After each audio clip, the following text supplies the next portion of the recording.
Hello students, welcome to my channel biology rise. I am class 11 biology, जिसका कि chapter 4 animal kingdom के part number 2 में level of organisation, जो कि classification of animals के अंदर आता है, उस फंडामेंटल फीचर्स को डिटेल में पढ़ेंगे। तो चलिए स्टार्ट करते हैं।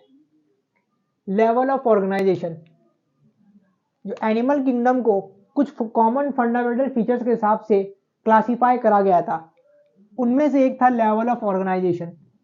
वैसे तो जो एनिमल्स होते हैं दे आर मल्टी सेलुलर, ये मल्टी सेलुलर होते हैं, पर इनमें से कुछ एनिमल्स जैसे कि पॉरीफेरा एग्जिबिट करते हैं सेलुलर लेवल ऑफ ऑर्गेनाइजेशन।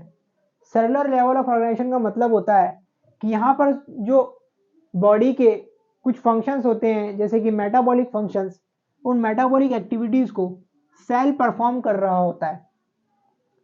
अब इसी तरह से जब कुछ सेल्स आपस में एग्रीगेट हो जाते हैं और फॉर्म कर लेते हैं मल्टी सेलुलर स्ट्रक्चर, और फिर वो परफॉर्म करते हैं बॉडी के बेसिक जो फंक्शंस होते हैं, उन्हें मल्टी सेलुलर ऑर्गेनिजम्स बोलते हैं।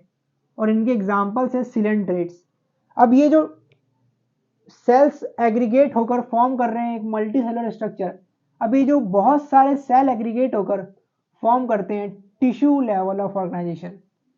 टिश्यू लेवल ऑफ ऑर्गेनाइजेशन में जो सेल परफॉर्म कर रहे थे बॉडी की मेटाबॉलिक एक्टिविटीज को, अब ये टिश्यू के फॉर्म में बहुत सारे सेल एग्रीगेट होकर इस फंक्शन को परफॉर्म करते हैं, जिसका एग्जांपल है टीनोफोरा। अब ये जो टिश्यू है, ये टिश्यू फर्दर एग्रीगेट होकर फॉर्म कर लेते हैं ऑर्गन लेवल। बहुत सारे टिश्यू कंबाइंड होते हैं और एग्रीगेट करते हैं, और वो बॉडी के मेटाबॉलिक एक्टिविटीज को परफॉर्म करते हैं, जिनके एग्जांपल है प्लेटी हेलमिंथिस।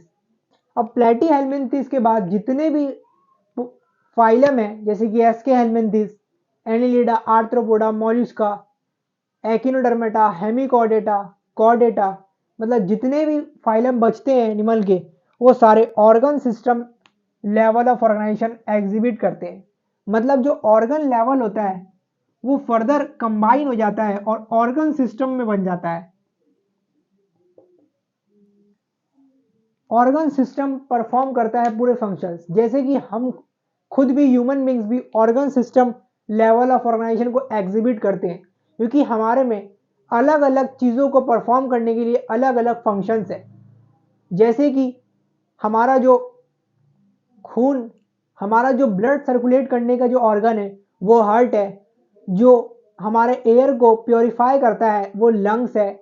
जैसे कि हमारा जो स्टमक है वो फूड को डाइजेस्ट करता है।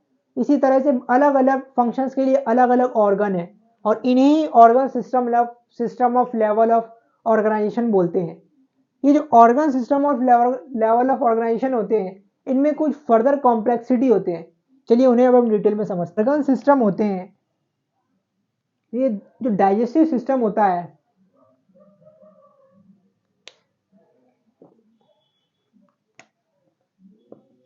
उन्हें ये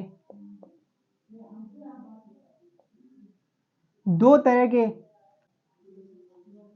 कंप्लीट और इनकम्प्लीट, जो कंप्लीट डाइजेस्टिव सिस्टम होता है उसमें दो ओपनिंग प्रेजेंट होते हैं, माउथ प्लस एनस। जो माउथ होता है वो इनटेक के लिए होता है फूड का, और एक्सक्रीशन के लिए एनस प्रेजेंट होता है। इसी तरह से जो इनकम्प्लीट डाइजेस्टिव सिस्टम होता है उनमें सिर्फ एक ही ओपनिंग प्रेजेंट होता है, जो कि होता है माउथ। यही सर्व करता है दोनों एक्सक्रीशन के लिए एज वेल एज इनटेक के लिए, इसीलिए इन्हें इनकम्प्लीट डाइजेस्टिव सिस्टम बोला जाता है। अब इसी तरह से जो ब्लड सर्कुलेशन सिस्टम होता है वो भी दो तरह का होता है, ओपन टाइप और क्लोज टाइप। आइए अब उसे हम समझते हैं। लेवल मत मिला तुमसे ऊपर है अब भाई, तू जेंटलमैन, हमें बाल लग गई सी, हमें हमने पटाई तेरी छोरी सी, हमें नीरज चोपड़ा तू है लियोनल मेसी, जिसे बुरा लगेगा कि की तस्सी। जो सर्कुलेटरी सिस्टम होता है वो भी दो तरह का होता है,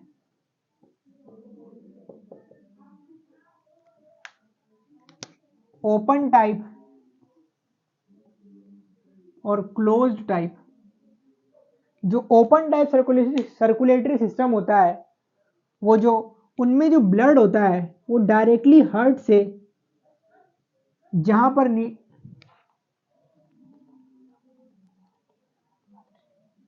वो डायरेक्टली सेल्स और टिश्यूज में बात होता है। उसमें कोई भी टिश्यू, उसमें कोई भी आर्टरीज, वीन्स और कैपिलरीज रोल प्ले नहीं करता है। वो डायरेक्टली बॉडी में से रिलीज कर दिया जाता है और जहां पर भी नीडेड होता है सेल्स और टिश्यूज में वो डायरेक्टली बात कर दिया जाता है। पर जो क्लोज टाइप सर्कुलेटरी सिस्टम होता है उसमें आर्टरीज, वीन्स और कैपिलरीज प्रेजेंट होते हैं। ये सर्व करते हैं पैसेज सर्च करते हैं, मतलब एक रास्ता देते हैं एक वेसल टाइप स्ट्रक्चर प्रोवाइड करते हैं, जैसे कि वीन्स हमारे में भी प्रेजेंट है। इनके थ्रू हार्ट ब्लड को पंप करता है नीडेड टिश्यू और सेल्स के तरफ। इसीलिए इन्हें क्लोज्ड सर्कुलेटरी सिस्टम बोला जाता है, क्योंकि ये एक वेसल्स के थ्रू जो डिफरेंट डायमीटर के होते हैं, आर्टरीज, वेन्स और कैपिलरीज, इनके थ्रू ब्लड पंप करता है। तो ये था हमारा पहला कॉमन फीचर जो कि लेवल ऑफ ऑर्गेनाइजेशन था। पहला होता है सेलुलर लेवल, जिनमें कि सेल्स परफॉर्म कर रहे होते हैं बेसिक फंक्शंस मेटाबॉलिक के। फिर था मल्टी सेलुलर, फिर टिश्यू सिस्टम, फिर ऑर्गन सिस्टम और फिर ऑर्गन सिस्टम। वे तेरी बहन की चू।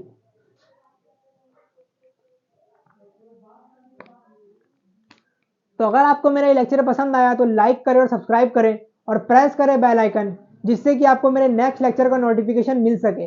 और आप पूरा अगर मुझसे चैप्टर पढ़ना चाहते हैं तो आप मेरे चैनल के प्लेलिस्ट में जाकर इस चैप्टर को पूरा देख सकते हैं। Thank you.